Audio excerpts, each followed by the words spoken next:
Hello mtazamaji wa Mafia TV, habari ya kwako. Usisahau kusubscribe, kulike, kucomment, kushare kama ndio kwa mara ya kwanza unatufuatilia Mafia TV. Leo tunakuletea taarifa moja kuhusiana na kikosi cha Simba, ambapo inahusiana na Musa Pipi Kamara, kipa namba 1 wa Simba. Anatajwa kuwa kwenye hesabu za kukutana na thank you ndani ya kikosi hicho kinachonolewa na kocha mkuu Fadlu Davis.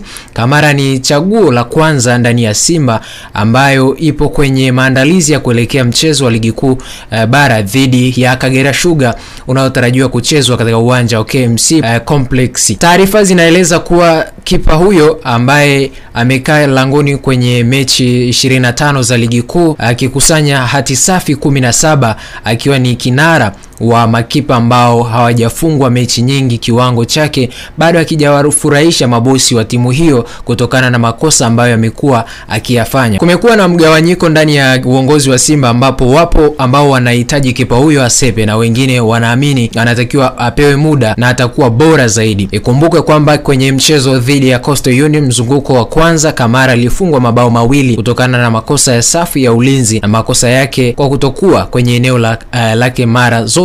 Na mchezo dhidi ya Young Africans alifanya kosa katika kuokoa mpira ambao haukuwa na hatari katika dakika za lala salama. Mwishoni akafungwa bao 1-0. Makosa ambayo kafanya yanatajwa kumhukumu, huko baadhi ya viongozi wakibainisha kwamba kipa huyo alikuwa langoni kwenye mechi za kimataifa mpaka timu inatinga hatua ya final. Wewe kwako unaonaje hili kwa mabosi wa Simba kwa hichi ambacho wamekiamua kwamba mchezaji huyu hawahitaji kuendelea naye katika msimu 2025-26? Tuwekee maoni yako hapo, sisi tutayasoma na tutakuletea taarifa nyingine ambazo tutakuwa tunazipata ndani ya uongozi wa kikosi cha Simba.